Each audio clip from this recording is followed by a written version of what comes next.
les Iroquois, les Hurons, etc.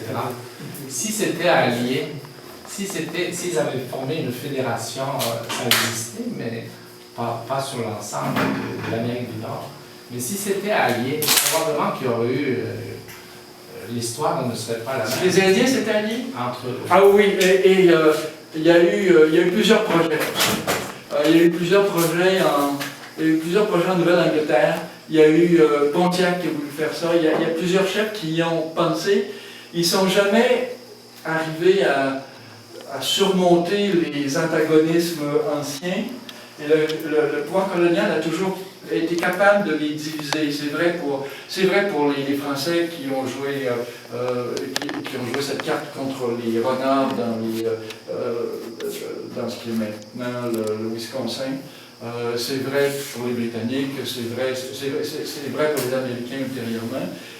Mais ce qui explique principalement la défaite à long terme des Indiens, parce que, en somme, notre histoire, c'est l'histoire de l'expropriation d'un territoire. À l'origine, les Indiens avaient tout le territoire, puis maintenant ils ont des réserves. Donc il est arrivé quelque chose.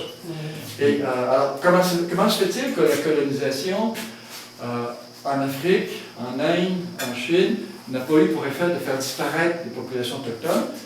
On peut dire qu'en Chine, il y avait plus de monde, mais en Afrique, en Amérique, au Mexique, il y avait probablement 20 millions d'habitants, donc c'était gros. Là. En Amérique du Nord, ça varie, 4 à 8 millions. Ce qui était la vulnérabilité des Indiens, c'est vrai aussi pour l'Australie, c'est vrai pour les îles du Pacifique, c'est la vulnérabilité aux maladies. Okay. Parce qu'ils n'avaient pas d'anticorps pour des maladies qui venaient d'Asie, d'Afrique et d'Europe. En fait, c'est le même continent. Et ces trois continents où on pratiquait l'agriculture et où donc les conditions d'hygiène, les conditions sanitaires étaient très mauvaises, où on vivait avec des animaux, on vivait dans le fumier, où les cochons rentraient dans la maison, où on vivait au-dessus des moutons, etc. Et la proximité des animaux a été source pendant des millénaires d'un grand nombre de maladies. Comme récemment, on pourrait dire, la grippe de Hong Kong qui est venue des poulets de Hong Kong. Bon. Alors, donc, les Européens ont introduit ici un environnement moins salubre et surtout des maladies auxquelles les Indiens n'avaient jamais été exposés. Alors, quand la variole passait, elle frappait un Européen sur 10, mais un Indien sur 2. Et en particulier dans les années 1630-1660, ils ont été très durement touchés. Et la tradition orale des premiers contacts le dit explicitement. Alors, la tradition orale, elle raconte comment on a perçu les Blancs quand ils sont arrivés. On pensait qu'ils étaient des esprits, qu'ils étaient des dieux, ou qu'ils étaient des ours parce qu'ils montaient sur les mâts des navires, ou parce qu'ils étaient très poilus, donc comme des ours, les Indiens ne le sont pas. On parle des tout premiers contacts, puis on dit ensuite que les Indiens, sous l'initiative des Hurons, d'ailleurs, d'après la tradition orale, c'est un récit de la tradition orale de l'arrivée des Hollandais à New York.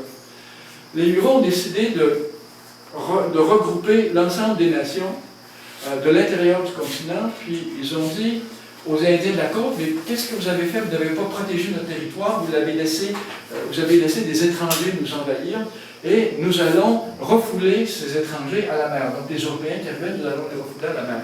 Ils disent que les Blancs ont regroupé une armée, et que le capitaine a pris une bouteille, qu'il l'a ouverte, qu'il a soufflé la variole. Et que les Indiens ont été décimés, et c'est pour cette raison qu'ils sont soumis au joug des loups. C'est ce que dit la tradition orale du 19e siècle. Évidemment, c'est une image, c'est une métaphore, mais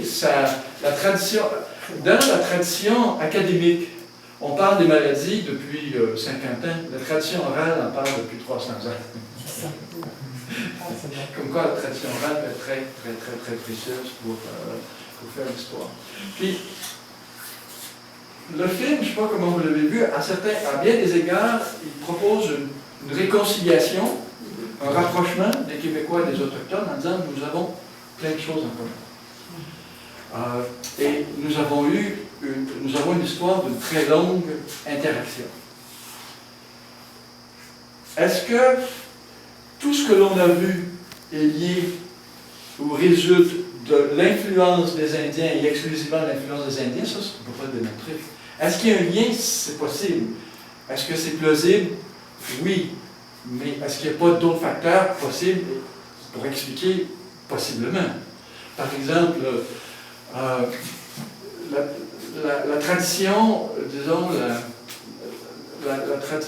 ce dont le juge Otis parle.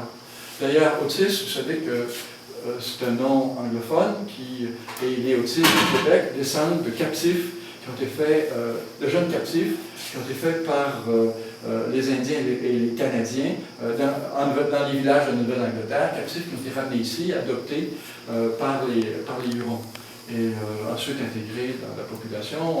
Un des Otis est devenu Huron, un autre est à Québec, mais ils ont été toujours très très proches des Indiens. Alors c'est intéressant de revoir une Otis. Mais disons, l'effort de déjudiciariser et de trouver des solutions communautaires, est-ce que ça vient des Indiens? On ne peut pas le démontrer. Est-ce que ces questions ont été débattues en période coloniale? Oui.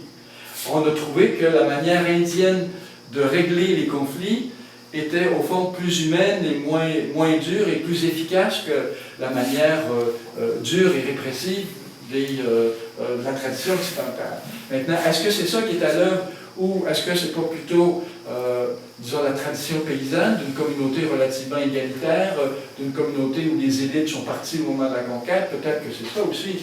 Est-ce qu'une tolérance plus grande, disons, pour le mariage de deux femmes, est-ce que ça nous vient d'une tradition de tolérance des sociétés autochtones pour la sexualité qui était bien plus grande que celle des Occidentaux?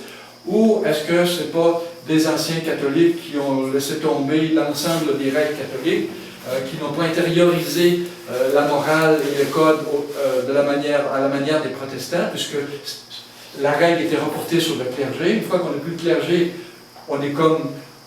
Il y a une forme de désarroi et en même temps que d'ouverture à tous les possibles. Est-ce que c'est ça?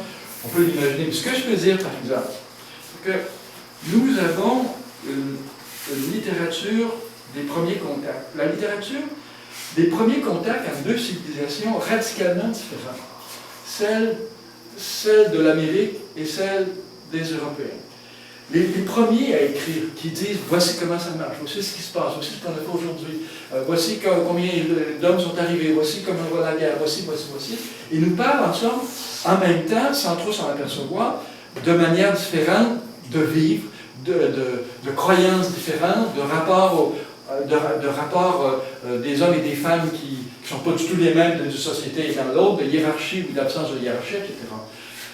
Évidemment, on parle ici de sociétés relativement égalitaires. C'est vrai pour les sociétés indiennes de nos régions. Si on allait dans le sud, c'est des sociétés très hiérarchisées. Si vous allez au Mexique, non seulement c'est très hiérarchisé, mais il y a des sacrifices humains, d'hommes, des tribus dominées. Donc c'est très hiérarchisé là-bas. Mais ce qui s'observe ici, c'est la rencontre entre je vais prendre des Français qui viennent d'une société très hiérarchisée, avec des sociétés indiennes qui sont beaucoup plus égalitaires, et l'ensemble de ces différences arrive à faire poser des questions. Par exemple, on voit dans les récits que chez les Indiens, les femmes avaient droit au divorce, et qu'il y avait des remariages. Bon. Alors, tout le monde note ça. Les observateurs, évidemment, les religieux le notent et le condamnent. Mais les voyageurs, les officiers, peuvent l'observer puis trouver que, au fond, c'était pas si bête. Puis quand ils en parlent à leurs femmes, les femmes de leur communauté peuvent trouver que c'est pas si bête. Les Indiens vont dire, mais ça n'a pas d'allure de s'endurer quand on ne s'entend pas, on est bien mieux de se séparer. Donc, des choses que l'on comprend maintenant, mais qui à l'époque étaient irrecevables. Donc, en somme, la différence peut engendrer la volonté de la faire disparaître. On dit, voir ça de la Lune, c'est complètement scandaleux. Nous allons convertir ce monde-là de force qu'il faut, puis les réduire au statut de sujet français, avec la présence de l'armée française s'il le faut, pour leur donner les bonnes manières de vivre. Mais il y en a d'autres qui disent, mais il ne faut pas si mal, parce que, en somme, il n'y a pas seulement les représentants de l'autorité morale et légitime, il y a toutes sortes de membres, y compris d'ailleurs souvent des officiers qui viennent de la noblesse, mais qui viennent souvent de la petite noblesse, puis qui sont déchus en France, puis qui retrouvent d'autres manières de vivre, et donc il y a donc une attirance pour d'autres manières de vivre, y compris chez les missionnaires qui vont... chez les missionnaires, c'est assez remarquable. On prend le père Lejeune. Il vient d'une famille bourgeoise aisée, il a vécu dans un environnement luxueux, il s'est fait jésuite.